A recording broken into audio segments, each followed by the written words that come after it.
Hello friends, இந்த order பார்த்தீங்கன்னா நமக்கு கிச்சனில் யூஸ் பண்ணுற ஸ்டாண்டு தான்.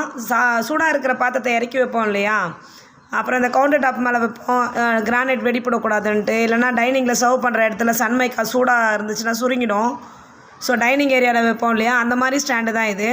இது லாஸ்ட் வீக் வந்து பார்த்திங்கனாக்கா ஒருத்தவங்க வந்து கேட்டாங்க, இது எவ்வளோ வெயிட் தாங்கும் அப்படின்ட்டு. நான் சொன்னேன் நல்லா தாங்கும், 10 லிட்டர் குக்கர் சாதத்தோட வெயிட் வச்சிங்கன்னா தாங்கோன்னேன். அவங்க சடனாக என்ன பண்ணிட்டாங்க, கீழே போட்டு அது மேலே ஏறி நின்றுட்டாங்க. எதுவுமே ஆகலன்னொடனே ஒரு சந்தோஷம் அவங்களுக்கு, நல்லா இருக்குப்பா இது சூப்பராக இருக்குது அப்படின்னு சொன்னாங்கன்ட்டு. இப்போது எனக்கும் ஒரு சந்தோஷமாக இருக்குது. இங்கே ஒரு சிஸ்டர் வந்து டெலிவரி எடுக்க வந்திருக்காங்க. அவங்க 52 kg இருக்காங்க. நான் சொன்னேன், நீங்கள் வீடியோ எடுக்கிறேன் கொஞ்சம் கோஆப்ரேட் பண்ணுறீங்களான்னா ஓகே அப்படின்ட்டு. அவங்க வந்து இப்போ பாருங்கள் 2 வாட்டி ஏறி நின்னாங்க. ஸ்டாண்டில் எக்ஸ்பேண்ட் ஆகலை, எதுவுமே ஆகலை, ரொம்ப நல்லா ஸ்டர்டியாக இருக்குது. ஒரு முறை வாங்குகிற பொருள் வந்து பார்த்திங்கன்னா நீங்கள் லைஃப் டைமுக்கு அந்த பொருளை துருவும் பிடிக்காது, லைஃப் டைமுக்கு அந்த பொருளை வச்சு யூஸும் பண்ண முடியும்.